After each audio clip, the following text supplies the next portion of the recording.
This section explains why a brain organoid forms itself and why the protocol succeeds by withholding interference. The brain builds itself. The protocol only withholds interference. Pluripotent cells left in minimal media aggregate into embryoid bodies. Their outer ectoderm, given nothing but time and a matrigel scaffold that supplies polarity rather than instruction, differentiates into neuroepithelium and folds into tissue matching first trimester neoepithelium and folds into tissue, matching first trimester in both morphology and gene expression. The generative move is subtractive. There are no external growth factors, no patterning molecules, no shaped mold. Lancaster's method trusts the cell's intrinsic self-organization and merely times the removal of constraint. Predict the whole family from this. An organoid is what emerges when you supply permissive conditions and let developmental symmetry, breaking, run, instead of dictating the outcome, morphogen by morphogen. This section explains why the real advance in this chapter is the material the organoid grows in, not the organoid itself. A brain organoid self organizes on its own. The chapter's genuine contribution is the substrate that makes that self-organization manufacturable. The move is a substitution. Lancaster's original recipe used matrigel, a black box, mouse tumor extract, batch variable, and impossible to regulate and auditably. Replace it with photocross-linkable gelatin, methacrylate, a chemically defined and clinically approved hydrogel, and pair it with off-the-shelf current, good manufacturing practice media. The same induced pluripotent stem cell to neuroepithelium program now runs reproducibly, scalably, and auditably. The pattern is generic. Replace an undefined biological input with a defined synthetic one, and a research curiosity becomes a certifiable product, moving from current good laboratory practice to current good manufacturing practice. Definedness is the entire thesis. The organoid was already achievable. What was missing was a protocol. A regulator could sing. Everything downstream inherits from that single substitution: drug screening, toxicology, and tissue replacement. This section explains why human cancer stem cells can be grown as organoids and what that buys the field. Adult stem cells refuse to grow in a dish because their behavior is not something they carry inside themselves. It is conditioned by the niche, the local tissue context that tells the cell what to do. Organoid culture is the move of rebuilding that niche outside the body. Matrigel supplies the basement membrane scaffold, and a growth factor cocktail impersonates the signals the surrounding tissue would have sent. Want 3A?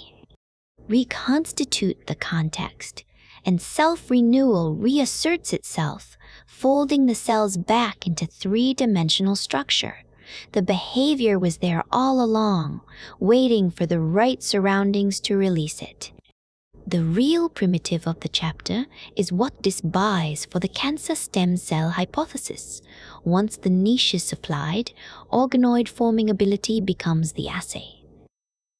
Clonogenicity, the capacity to found a colony, is the operational proxy for stemness. A contested claim about which cells can self-renew turns into something you can count in a well. This section explains how to build a thymus organoid by keeping the scaffold nature already made and replacing only its cells. The thymus's real problem is that its matrix, rather than its cells, is the part no one can reproduce. Thymic epithelial cells die or go silent in flat, two-dimensional culture because the extracellular scaffold's exact three-dimensional composition is itself the signal that keeps them alive. So the strategy is to subtract the cells and keep the one scaffold nature already built.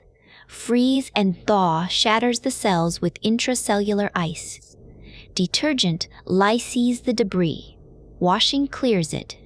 What remains is the native extracellular matrix, an empty mold you repopulate with fresh thymic epithelial cells. The generative move is this.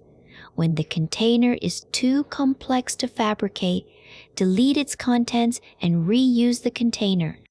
Transplanted into a thymic mice, the reseeded organ recruits lymphocyte progenitors and regrows a working T-cell repertoire. The mold still teaches. This section explains how airwayed basal stem cells are expanded and then grown into three-dimensional tracheospheres. Basal cells stop behaving like stem cells the moment you isolate them. Within a handful of passages they senesce, and their differentiation capacity is gone. The chapter's central move is to locate this failure in the environment rather than inside the cell. The stemness is not lost from within. Reconstitute the niche, and it returns. Two levers do the reconstitution. The first is a layer of mitotically dead 3T3J2, which poporoblast feeders, which supply the missing paracrine bath in telomere length intact. The isolated cells no longer receive. The second is the small molecule Y27632, which blocks the ROCK-driven apoptosis that dissociation would otherwise trigger. With both in place, the cells expand long-term while keeping karyotype and telomere length intact. Only then, once they are seeded into three-dimensional matrigel, do they self-organize into tracheospheres, holding all three airway fates at once: basal, ciliated, and mucosecretory duct. The portable pattern is the reason this matters. The recipe arrived unchanged from skin keratinocytes.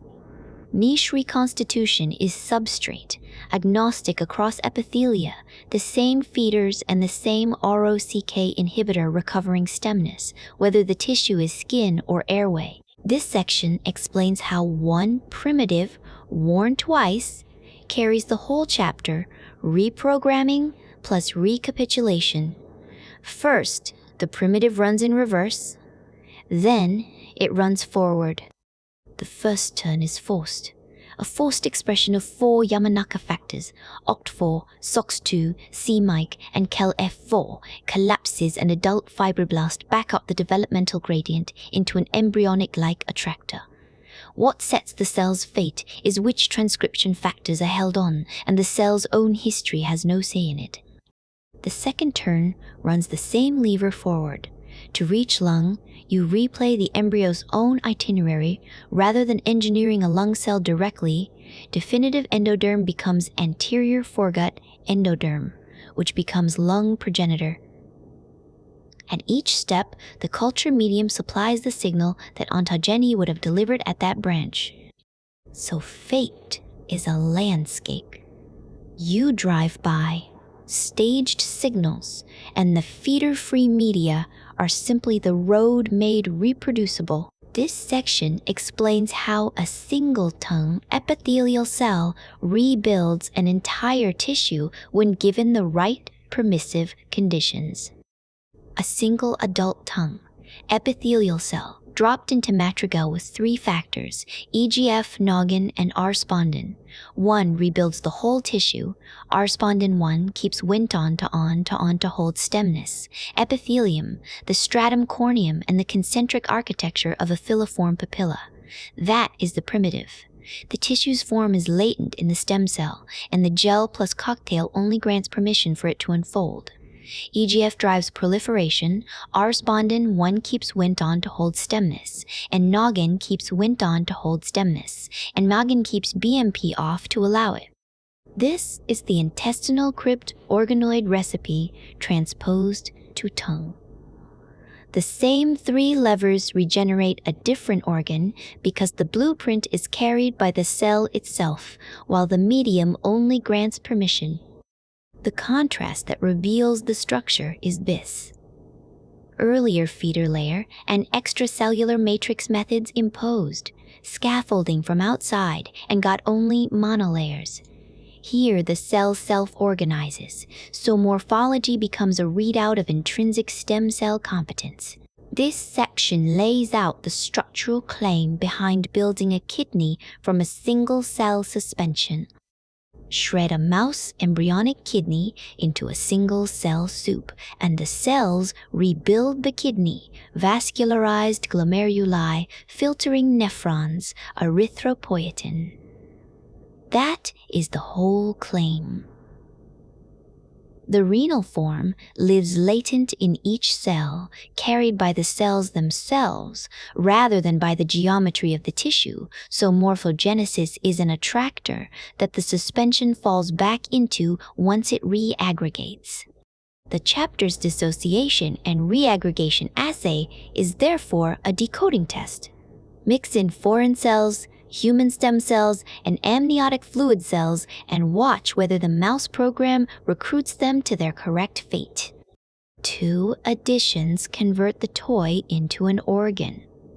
The first is a large cell aggregate, big enough to survive implantation.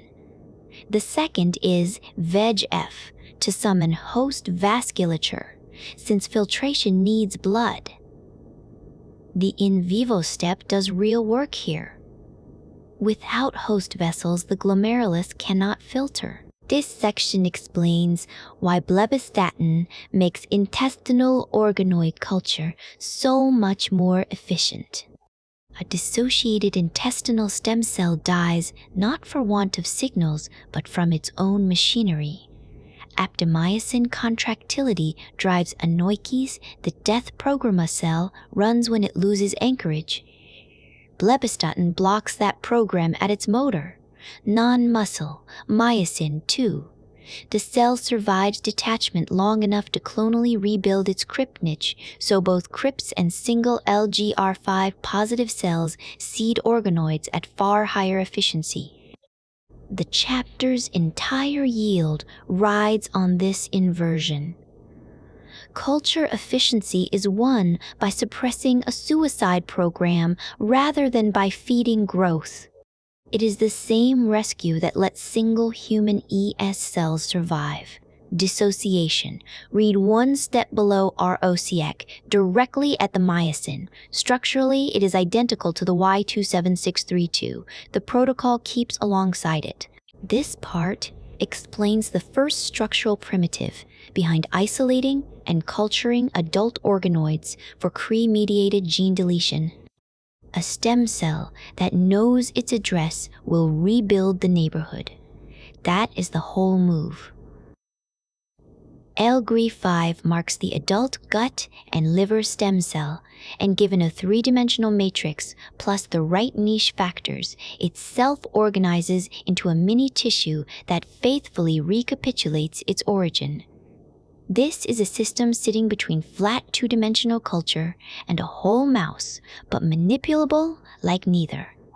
The generative primitive is temporal decoupling.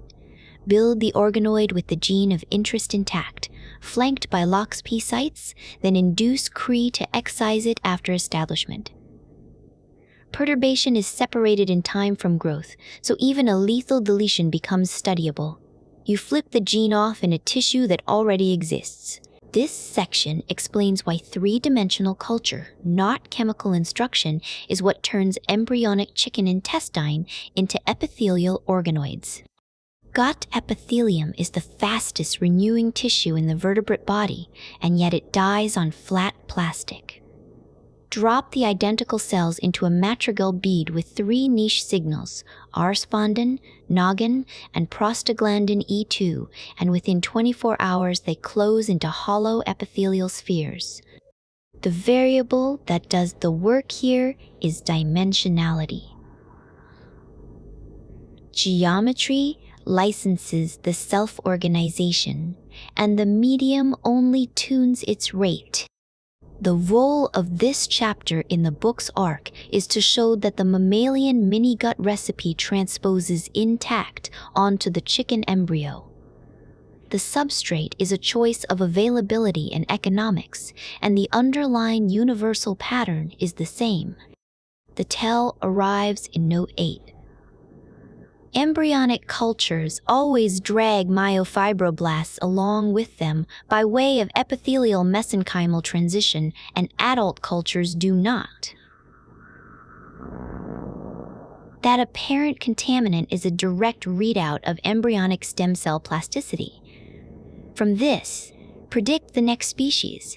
This section explains why a nerve-free gut organoid still runs on acetylcholine and what that reveals about the molecule.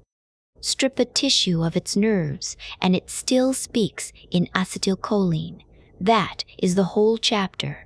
The crypt and villus organoid grows from a single LGR5 stem cell into all 4 epithelial lineages while containing no neurons and no immune cells. So any acetylcholine it makes is synthesized by the epithelium it makes is synthesized by the epithelium itself. The neuron-free culture is a subtraction that isolates the non-neuronal source. The surprise sits in the sign. The agonist carbachol suppresses organoid growth, and muscarinic antagonists enhance it. Endogenous acetylcholine is a brake on its own stem cell compartment, not a fuel.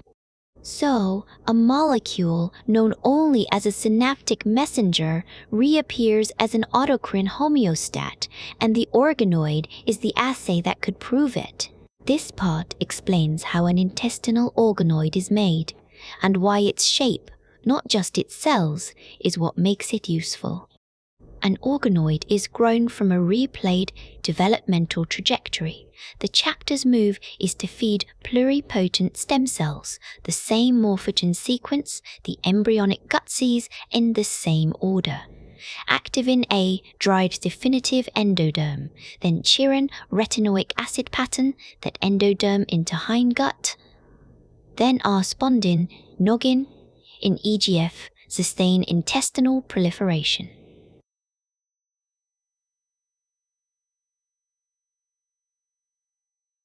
Self-organization does the rest, yielding epithelium. The second primitive is that the closed lumen is an addressable compartment. Microinjection delivers bacteria to the apical face, the luminal surface. The pathogen actually meets in the living body. This turns a self-organizing tissue into a host and pathogen assay. What makes it work is reachable geometry, the ability to place the pathogen where it belongs and not merely the presence of the right cells. This part explains how a piece of colon tissue can be regrown in a dish.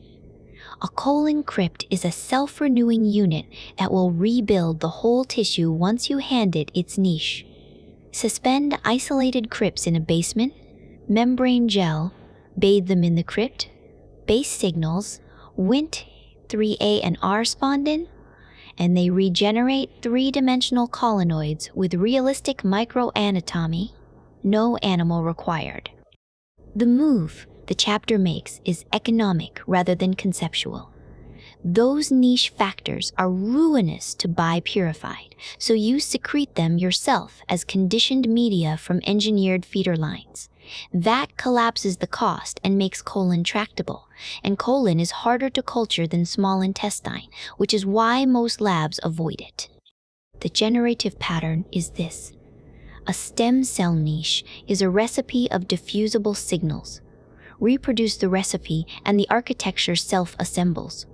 Everything downstream is assay scaffolding on that reconstituted minigut. This section explains why an intestinal organoid replaces an immortalized cell line as the tool for studying how microbes meet the gut epithelium. An immortalized cell line is a lossy proxy. It is one transformed cell type, flat, nothing like the gut. Swap it for a self-organizing miniature of the organ itself, the intestinal organoid. This is a crypt and villus body grown from stem cells with all 4 mature epithelial types present, polarized so the apical face turns inward.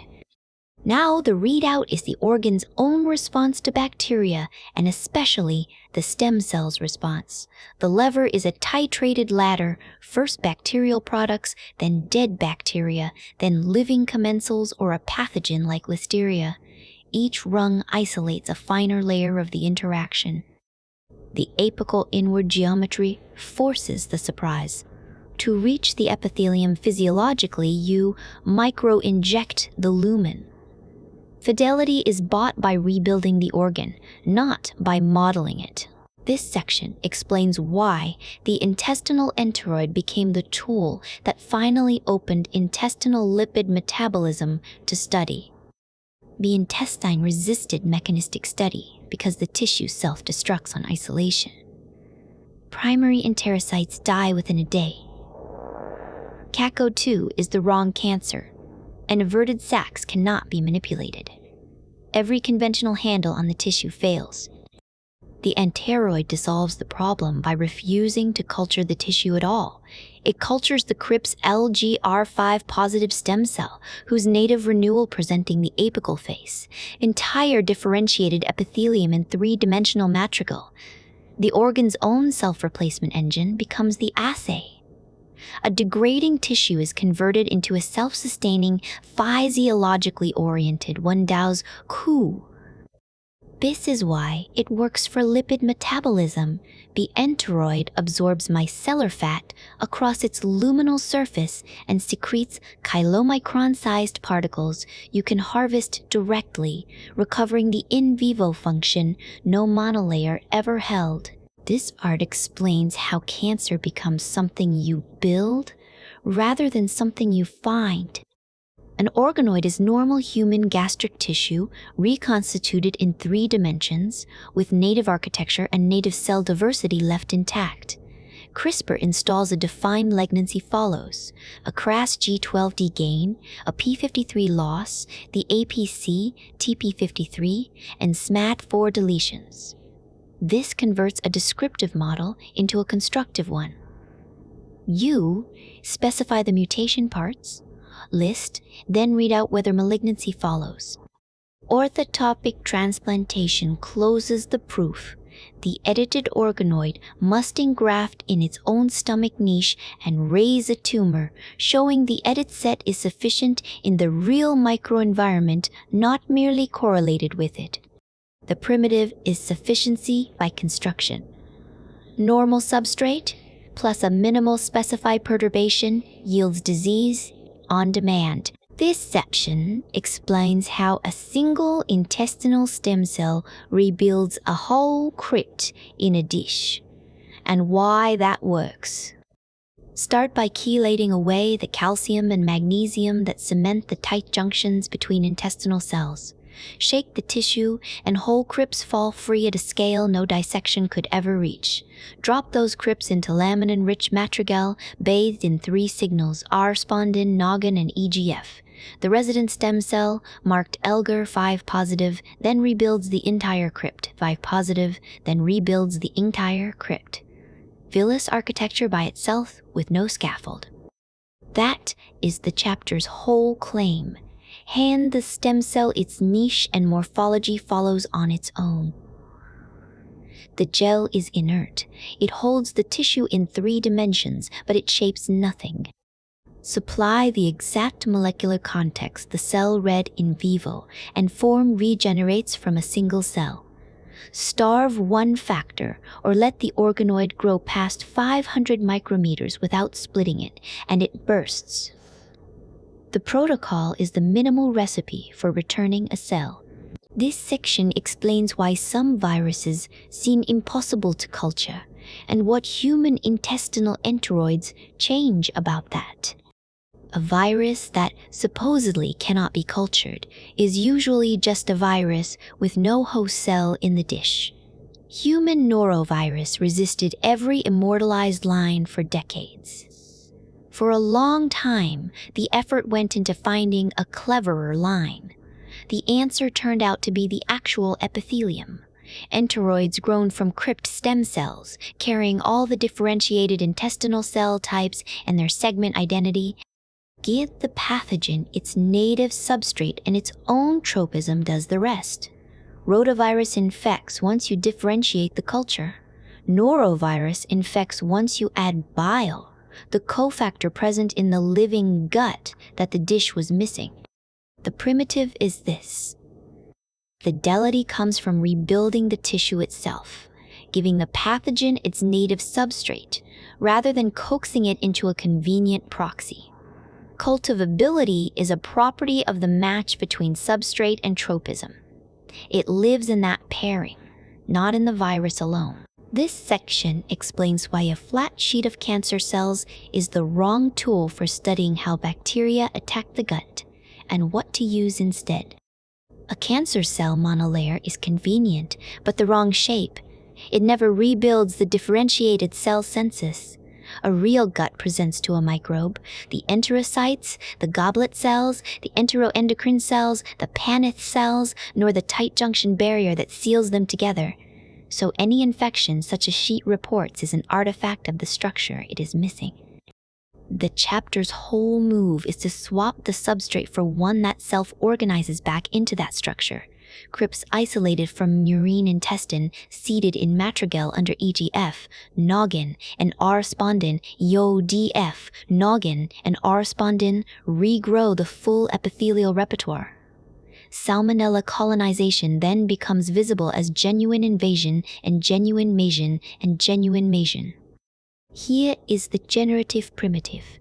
Model validity is bounded by the structural isomorphism between the assay and its target, not by ease of culture. Choose the system that reconstitutes the phenomenon's architecture, and behavior you could not otherwise see turns observable. This part explains reaggregation as a way to test where the order of a layered tissue is stored. Break a layered tissue into loose cells, then let them clump back together. Whatever order re-emerges was written in the cells themselves. The whole move is this. Reaggregation is a knockout applied to the environment rather than to a gene. Dissolve the retina scaffold and its extrinsic cues. If its 5 neuronal layers still sort themselves in 48 hours of minimal culture, then lamination must be self-organizing and the positional information lives inside the cells. Zebrafish makes the readout legible. The SOFA line paints each fate with its own fluorescent protein, so self-sorting becomes visible. Isocontour profiling then turns the question, is it organized, into a number you can compare across conditions. Subtract the context and watch what the cells rebuild anyway. This part explains why watching notch signaling in a living zebrafish forebrain forces an unusual assay design and how the assay works. Dosage sensitivity forbids the usual trick. You cannot tag a signaling protein like delta D with GFP or overexpress it without deranging the very fate decision you want to watch. So the assay inverts the logic. Instead of engineering a reporter into the protein, you exploit what the protein already does. It surfaces its extracellular domain and gets endocytosed. Feed the living embryo a preformed complex of a primary antibody bound to a fluorescent secondary antibody. It clamps the surface domain, and the cell's own endocytosis smuggles the label inward. The transport machinery becomes the delivery vehicle, and the readout rides a process that is already running. Nothing genetic is added, so dosage stays physiological.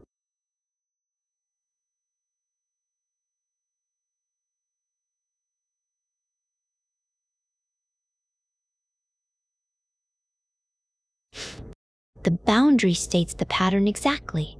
Only transmembrane proteins with an external epitope that internalize are visible this way. This section explains what happens when human testicular cells are cultured as organoids and why the surprising result lies in what the process fails to rebuild.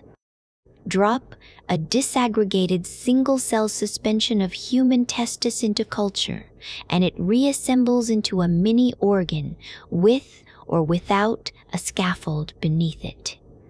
That is the whole claim. The organizing information rides in the cells themselves. The matrix they occupy supplies none of it.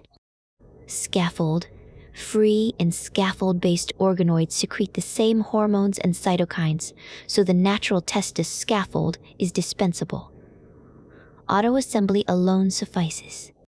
The sharper result sits in what fails. The cells never rebuild seminiferous cytoarchitecture, and spermatogenesis stalls at meiosis, yet each niche cell keeps its specific job. Leydig cells make testosterone, Sertoli cells form tight junctions, myoid cells lay down matrix, function survives the loss of form.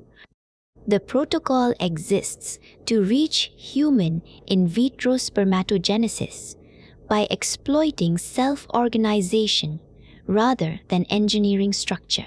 This section explains how taking the surface away from cells makes them build tissue on their own. Deny cells a surface and they default to each other. That is the whole move. A drop of cell suspension rolled in 1 micrometer, hydrophobic PTFE powder acquires a porous non-wetting shell, a liquid marble. The liquid core floats free of any solid, gas still exchanges through the pores, but nothing inside can adhere outward. Adhesion, having nowhere else to go, turns inward.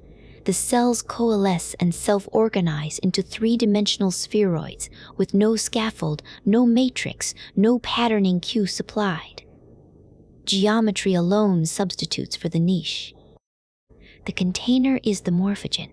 Confinement without attachment is the generative, primitive, and it recurs anywhere self-assembly is wanted. Spheroids, oocytes, red cells, and microbes all use the same marble. Small volume is the free bonus, paracrine signal concentrates, and throughput scales down. This section explains how a sound field can build living tissue by geometry alone. A standing wave has nodes, places where the fluid stays still. Drop cells into that field and they migrate to the nodes, so the geometry of the wave becomes the geometry of the tissue. That is the whole move. Faraday wades at an air, liquid interface pattern, cells into a predefined 3-dimensional architecture, in seconds with no scaffold and no bioink. The arrangement is tuned by 3-dimensional architecture in seconds, with geometry and amplitude and predictable from a physics model beforehand. Bioprinting places each cell one after another and fights a trade-off between speed, viability, and density. Acoustic assembly sidesteps that trade-off by letting a single global field do the positioning all at once, so the packing density approaches that of native tissue regardless of how many cells there are. Fibrin then freezes the pattern in place for maturation. This has been demonstrated on fibroblast spheroids and on beating human-induced pluripotent stem cell cardiomyocytes. This part explains how a population of size-controlled, cell-laden beads gets made. The starting move is to see that the beads are not machined into shape. They are the settling point of a force balance that you drive past its threshold. Charge accumulates on a flowing PG jet until surface repulsion overwhelms surface tension. At the critical voltage, the meniscus sharpens into a Taylor cone, and a stream self-fragments into monodispersed droplets. Those droplets cross-link in mid-flight by mild mycothiol acrylate chemistry with no solvents and no shear, and they land already gelled in a bath. Every knob you can turn, the voltage, the flow rate, the needle bore, the tip-to-collector gap only retunes that same competition.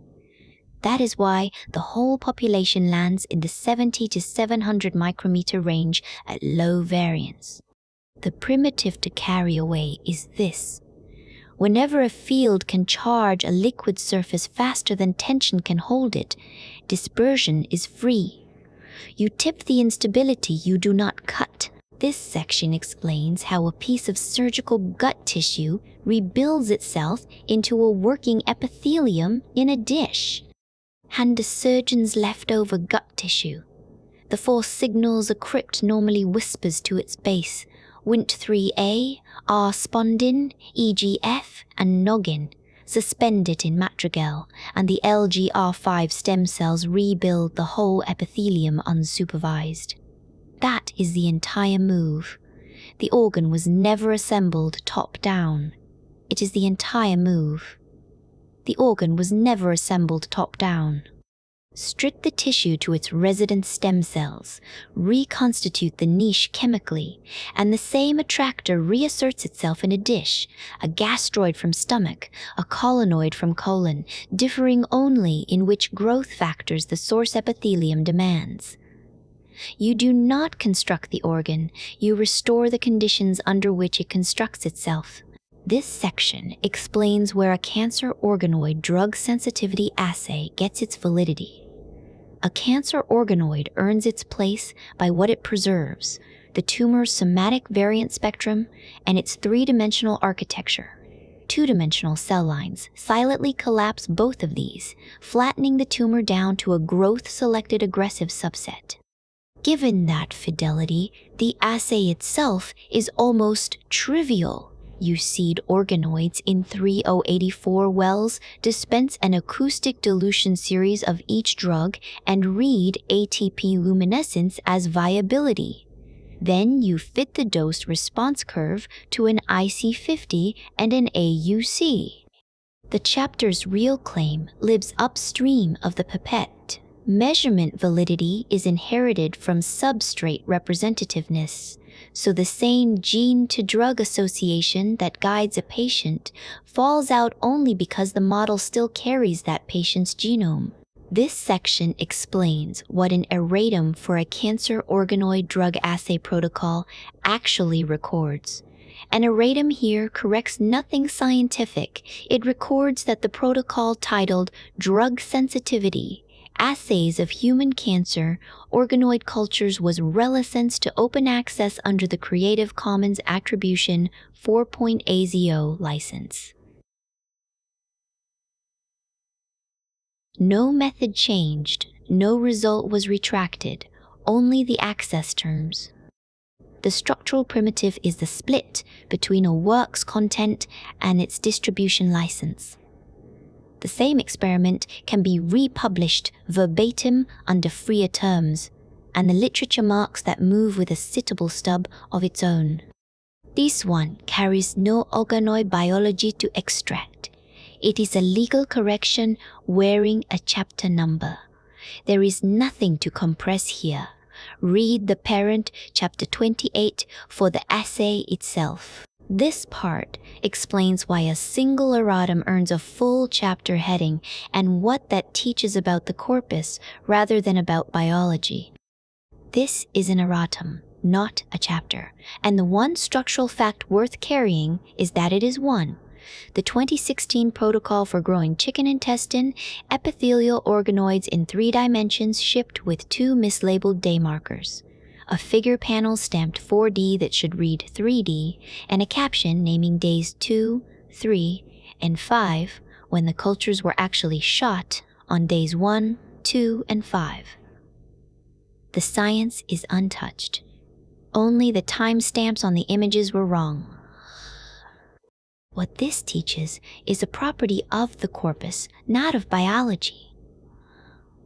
Methods in molecular biology assigns errata their own DOI and their own chapter slot, so a pure typofix inherits a heading identical in weight to a real protocol. This does not compress. There is no mechanism beneath it, only a bibliographic artifact of how version science indexes its own repairs.